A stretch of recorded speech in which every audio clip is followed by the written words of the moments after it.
हमने तो कभी नहीं देखा था बहन बेटियों को ऐसे सरेआम बकवाद करते हुए, जैसा अब आग लागी वैसे ही नाचा करती। वो भी कोठों के अंदर गुप्त स्थानों पर ना धमका दिया करते उनको, कोई ऐसी वैसी लड़की होती तो आम आदमी खुड़का दिया करता था। और आज बाप भी नाचे माँ भी नाचे और जवान बेटियां बकवाद करें वहीं सरेआम गली में, तो कैसा जुल्म हो गया। ऐसे वो शाम ने तो डीजे बाजे और सारी बकवाद करें, वो भी पेपर मारी। और अगले दिन वो कलानौर के पास जाकर रोहतक से बारात गई थी। वो दूल्हे वाली गाड़ी किसी 4 व्हीलर या ट्रक से टकराएगी। वो दूल्हा भी मर गया, 5-7 और मर गए। अगले दिन टक्कर मारे बाल पाड़े हुए जो काल डीजे आगे नाचे थी। तो परमात्मा कहते हैं क्यों बकवाद में 5 धड़के भी रख के बिजली गिर जाए कब। इसलिए दास ये बताता है कि हमने एक साधु की तरह रहना है। परमात्मा कहते हैं साध सोए दो सीधा चाले। भक्त वही है जो बकवाद छोड़ के और एक बिल्कुल साधारण जीवन जीवे। तो नानक साहब जी कहते हैं ना जाने काल के कर डारे और किस विधि ढल जा पासा वे, जिनाते सरते मौत खुड़क दी उन्होंने केड़ा आसा वे। नानक जी से भक्त कहा करते थे भगवान आप बहुत खोए खोए से रहते हो, कभी मुस्कुराहट आपके चेहरे पर हमने देखी नहीं। तब कहते हैं भाई किस चीज पर मुस्कुराहट आवा यहाँ पर। मन हमें तो पता तुम्हारे साथ के बिजली गिरेगी और तुमने पता को ना तुम्हारे दुख से मैं दुखी हूं कि यदि ने नियम तोड़ दिया ये काल के मुंह में जाएंगे। अपने शिष्यों को मालिक नानक साहब जी कहा करते थे। कहते हैं साध मिले साड़ी, कहते फिर आपको भी खुश नहीं होते, खुश होता हूं। साध मिले साड़ी शादी होंगी और बेछड़ जांदल गिरी वे, अख दे नानक सुनो जिहाना मुश्किल हाल फकीरी वे। ये मेरी भक्त आत्मा साध यानी संत भक्त, साध चोए दो सीधा चाले यानी भक्त। जब मेरे भक्त यहाँ वापस आ जाते हैं सत्संग के दिन तो मेरा शादी होती है, हमारा खुशी होती है। आज यहाँ शादी हो रही है। और जब ये चले जाते हैं बिछड़ जाए दिलगिरी वे, मुझे बड़ा दुख होता है कि कहीं इन बच्चों को कोई काल का दूत हमसे दूर ना कर दे, इनको मिसगाइड ना कर दे। और जब तुम एज इट इज आ जाते हो तो मुझे बहुत खुशी होती है कि मेरे पौधों को दीमक लगी नहीं, कीड़ा नहीं लगा। साध मिले साड़ी शादी होंगी बिछड़ जाए दिलगिरी वे, अख दे नानक सुनो जिहाना मुश्किल हाल फकीरी वे। इस काल के लोक में भक्ति बड़ी कठिन होगी क्योंकि सतमार्ग बताने वाला एक और अज्ञान फैलाने वाले लाखों और करोड़ों। तो इस प्रकार कहते हैं मुश्किल हाल फकीरी वे कि भक्ति का कराना और करना बड़ी मुश्किल हो गया है। इन नकली संतों और ऋषियों के द्वारा भ्रमित कर दिया समाज। तो इस प्रकार हमने अपने इन क्रियाओं को भी सेट करना है। कई कहते हैं आपके गुरु जी तो नरे नियम बता दे हैं, इतने नियम ब्या करें। और नियम है वह तो तुमने बकवाद खाम खा शुरू करा कि शराब पीना, हुक्का पीना और ये मांस खाना, ये कोई अच्छी बात है।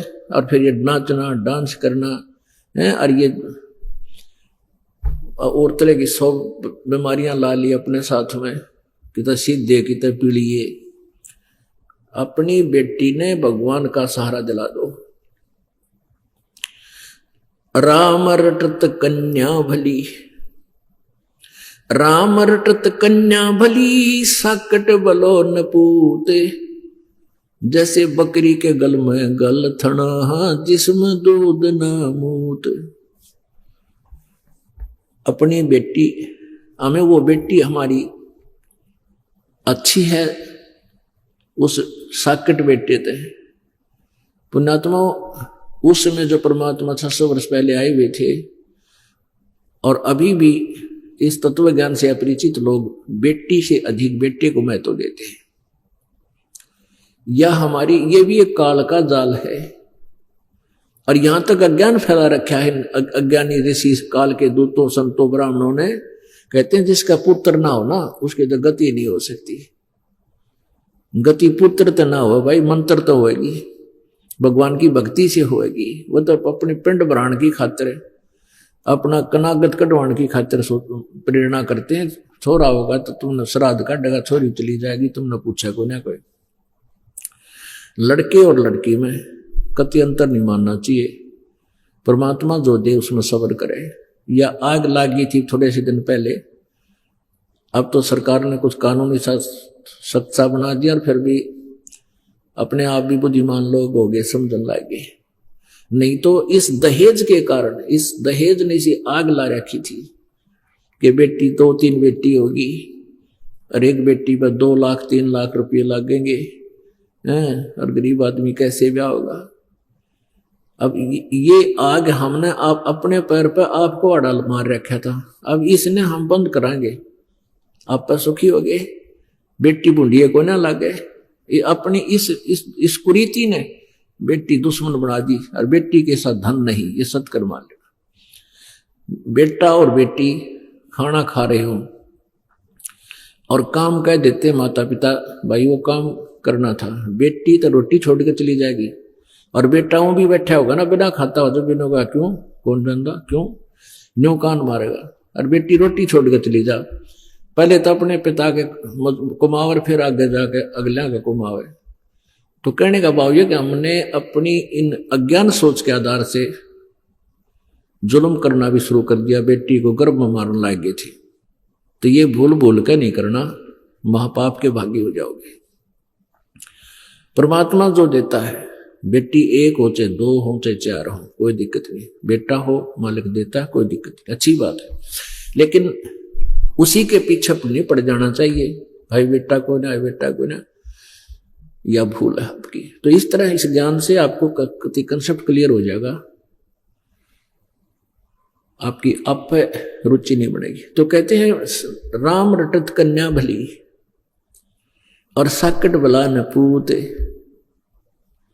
साकट एक तो होता नास्तिक, नास्तिक वो होता स्वयं भक्ति नहीं करता, दूसरे में बाधा नहीं करता।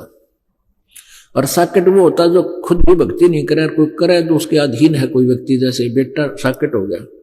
और माँ बाप बुढ़ापे में अपने पुत्र का अधीन हो जाते हैं, पत्नी उसके अधीन होती है, बच्चे भी अधीन होते हैं। वो साकट है जो बच्चे, माता पिता और पत्नी भक्ति करने की चेष्टा करती है, नाम लेने जाना चाहती है, और वो साकट खुद भी भक्ति नहीं करता और उनको मना करता है, तो वो साकट है, वो दुष्ट इंसान है। फिर आगे चल के उसके ऊपर बहुत भयंकर आपदाएं आएंगी। परमात्मा कहते हैं नाम रटत कन्या भली साकट भला न पूत, और छेरी के गल में गलथना जिसमें दूध न मूत। छेरी माने बकरी, बकरी के गल में एक गण थन जैसी एक खाल लटका करे, बिल्कुल थन जैसा ही होता है, वो लटकता रहता है गले में। तो वो व्यर्थ का बोझ होता है उस बकरी के गल में, ना वो दूध का काम आवे ना मूत का, यानी किसी काम नहीं आता, व्यर्थ का वजन घसीट रही है। तो कहते हैं वो साकट बेटा, वो तो उस माँ बाप के गल में एक खाम खा का बोझ लटक गया कि उस पर 100 आपदाएं आवेंगी। भगवान से दूर प्राणी कदे सुखी नहीं रह सकता। ठीक है, जब तक कुछ पुण्य चलेंगे पूर्व संसार के तो वो सुखी नजर आओगा, और पाप भी शुरू होंगे, फिर पाप भी भोगने पड़ेंगे, फिर वो महादुखी होगा। तो बेटा दुखी होगा तो माँ बाप भी दुखी होंगे, उनकी भक्ति में बाधक बनेगा। और बेटी नाम ले रखा है, भक्ति करती है, उसका विवाह कर दिया, ससुराल जाएगी, तो वहां भी परमात्मा अपने उस पुण्यात्मा के साथ रहेगा। और उसके प्रारब्ध में मान लीजिए कोई पाप कर्म आता है, दुखदायी काटा आता है, तो मालिक उस पाप कर्म को समाप्त करेगा, बेटी के ऊपर दुख नहीं आने देगा। तो फिर बेटी दुखी नहीं होगी तो माँ बाप भी सुखी रहेंगे, उनकी भक्ति में वह बाधा नहीं बनेगी। तो इस प्रकार कहते हैं नाम रटत कन्या बली साकट बला न पूत, जैसे बकरी के गल में गलथना जिसमें दूध न मूत। तो भाव ये हमारा कहने का कि हमने इस अपनी बेटी को और बेटे को दोनों को ही परमात्मा के मार्ग पर लगाना चाहिए, हमारा परम कर्तव्य है। और फिर परमात्मा उनके साथ हो जाएगा, आने वाले उनके संकटों का आप पर निवारण करेगा, क्योंकि भगवान के गुणों में ये लिखा हुआ है कि परमात्मा अपने बच्चों के संकटों का निवारण करता है। सत साधकों का, जो शास्त्र अनुकूल साधना करते हैं और नियम निभाते हैं। पिछले हम बहुत से इतिहास पढ़ते हैं, कथाएं भी हम सुना करते थे, बहुत से अच्छे आचरण भी महापुरुषों के हमने देखे और पढ़े हैं, लेकिन हम आचरण कतई नहीं करते। परमात्मा कहते हैं करनी तज कथनी कथें, अज्ञानी दिन रात, कुकर जो भौकत फिरे ये सुनी सुनाई बात। ये कथा भी करते हैं, कथावाचक भी हैं, बड़े बड़े संत, बड़े लतीफेदार प्रवचन करते हैं, लेकिन उनके प्रवचनों का किसी पर कोई असर नहीं। और श्रद्धालु बहुत गणे, कोई विकार नहीं छोड़ रखा, सब कोई बीड़ी पीवे, कोई घुट्टी लावे, कोई पान खावे, कोई और सारी सब क्रियाएं करते हैं। तो फिर भगत में और अभगत में अंतर क्या रहा? कारण क्या है? ये कारण बताएंगे। एक बहन अपनी बहन को नाम दिलाने लाई और वो कहने लगी कि या मेरी बहन बहुत दुखी है और इसने ऐसे ऐसे धन धन सतगुरु सरसा वाले का नाम भी ले रखा है और फिर भी महा दुखी है। तो मैंने कहा बेटी यहां उपदेश ले, और ये बीड़ी तमाकू शराब मांस ना छूना है, ना पीना है, ना किसी को पीने के लिए देना है। आप वो ये बीड़ी बैडी का तो मैंने उसको नहीं कहा बीड़ी शराब, क्योंकि वो लड़की थी वहां के बीड़ी पीती होगी। बाकी हम नियम बताते हैं, पहले ये दास पर्सनल बताया करता था, थोड़ी संगत होती थी तो उसको बताएगी ये साधना नहीं करनी है, ऐसी साधना करनी है। तो वह कहने लगी जी नाम तो हमने ले रखा है, नाम में के लोग के जरूरत हमने लेने की, गुरु तो एक होता है। मैं बोला बेटा गुरु एक डॉक्टर होता है, एक डॉक्टर से आपका ट्रीटमेंट ठीक नहीं हो रहा है, दूसरे से इलाज करा ले, क्या बात है। मैं बोला जी नो कहें पाप लगेगा? मैं नहीं, बिल्कुल नहीं लगेगा। झूठे गुरु ने त्याग दे कति पाप नहीं लगेगा, सच्चे गुरु ने त्यागेगी तो पाप लगेगा। ने बोले जी हमारा गुरु तो सच्चा है। मैं फिर सच्चा यहाँ क्यों आई? अपने सच्चे दौरे जाओ भक्ति कर ले वहां पर। उसकी बहन बोली इनका नाश होया पड़ा है, और यह सच्चा गुरु बताओ है। फिर उस पुत्र ने कितने दुख गिनवाए उस बेटी ने। मैं बोला बेटा नाम ले और भक्ति कर, अब मेरा पटेगा सच्चे और झूठे का। तो नो बोली जी या बीड़ी पिया करे। उसकी बहन बोली या बीड़ी पियो है भागा डंडोगी, लड़की होकर बीड़ी पियो तुम शर्म नहीं आती। तो वो नो बोली जी पहले ना पिया करती, मैं तो नाम ले पाछे पीण लाएगी। मां ठीक नाम ले पाछे छोड़ा करें, बुराई ने शुरू करया करें। वह कहने लगी जी हमारे सत्संग में जाया करती, गांव में सत्संग करती हैं औरतें, और फिर बीच में जब रेस्ट करे ना वह बीड़ी पिया करे सारी, और प्लेट में डाल के बीड़ी और माचिस, अरे खुली सीख ऐसी बढ़िया सजा के सबको देती है एज ए प्रसाद। और मैंने नो के पीले प्रसाद से, वो प्रसाद पीने जाएगी मैं बोले छोड़नी पड़ेगी। कहने का भाव छोड़ते भाव ये है, वो छोड़ना पड़ेगा तो भगवान चाहिए है, सुख लेना तो सब बुराई त्यागनी ही पड़ेगी। मान गई वह, चलो कोई बात नहीं। तो कारण क्या है कि उन संतों के पास वो भक्ति नहीं है मार्ग जिससे जीव को सुख मिले। जो पुण्यात्मा है, जो भगवान की चाह जिनमें है, और वो संत की तलाश में चली गई, नाम ले लिया उन संतों के पास, उनको कुदरती सुख हो रहे हैं जब तक उनके पुण्य चल रहे हैं। तो वो भोली आत्मा कहते हैं हमारे गुरु जी के कारण हमें ये लाभ हो गए। इसे लाभ तो हमारे भी हुआ करते, हम हनुमान जी ने श्याम जी ने पूजा करते, श्री कृष्ण जी ने कोई गुरु भी ना बना रखा था।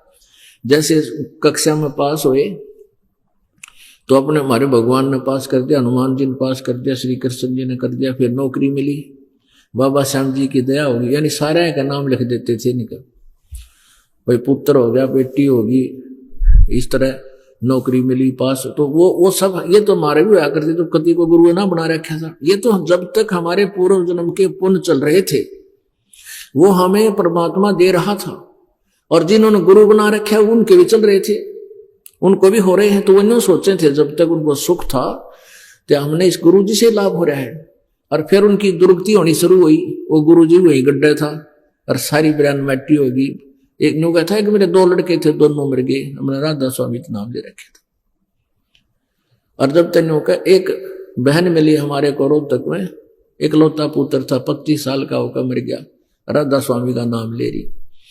तो हमने उसको ये जिक्र कर दिया, बेबे तू नाम ले रखी बहन तने और तेरी ब्रांड मैटी होगी। वो पुत्र ने तो तुम सर्वस्वा मानते हो, अगली नो कंतेवा बुंडी तेरी रोन लाएगी, नो घनी आणम तो शांत हुई पुत्र की मृत्यु का नाम सुनते ही।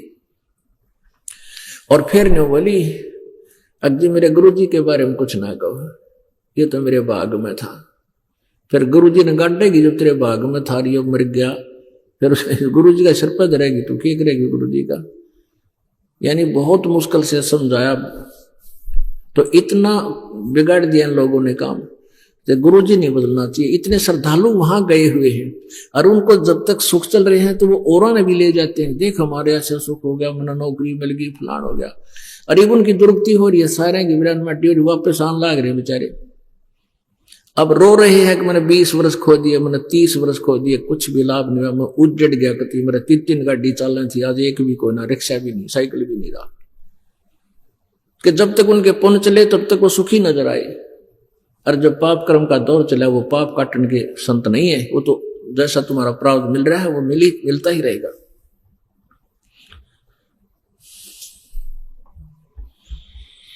तो इन संतों के वचन में शक्ति नहीं, परमात्मा का सहारा नहीं, इसलिए उनसे कोई भी विकार छूट नहीं रहा। एक संत का प्रवचन सुना मैंने, जम्मू वाले का, कबीर पंथी है वो। उससे किसी ने कहा कि महाराज तुमने यहां तो बीड़ी पीते हैं आपके चेले सारे, ने बोला बीड़ी पीना मना कर दूंगा तो यहाँ कोई नहीं आएगा। अरे वाह, फिर तो शराब का ठेका और खुलवा दिया आश्रम में, और गणे आ जाया करेंगे। तो ये तो दुनिया में बुकाए बैठे हैं, मधु परमहंस, ये साहिब बंदगी वाले की ये वचन वो रिकॉर्ड कर रखे हमने उसके टीवी पे। तो इसे संतनों का यहाँ बीड़ी पीना मना तो कर दूं, पर यहाँ कोई नहीं आओगा। अच्छा ही न तू यहाँ पर और भी कोई खुलवा दे ठेका ठाका। तो इस तरह के संत दुनिया मूर्ख बनाए बैठे हैं। श्रद्धालु बेचारे वो तो अननोन है, अनभिज है, किसी भी मार्ग से। डॉक्टर के सामने मरीज के बोले, चाहे कति नकली डॉक्टर हो और बोर डॉक्टर का हो, अब मरीज के कहो तो बैठ जाएगा जाके, जी मेरे यह तकलीफ है, वो चाहे किसी टेबलेट दे, उन्नत खान तो मतलब है आराम हो ना हुआ उसके, तो नहीं होगा तो दूसरे दौर चला जाएगा। तो ऐसे आप जी को डॉक्टर बदलन में कोई हानि नहीं, लाभ होगा। गुरु बदलने में कोई पाप नहीं है, तुरंत बदल देना चाहिए। झूठे गुरु को तुरंत बदल देना चाहिए।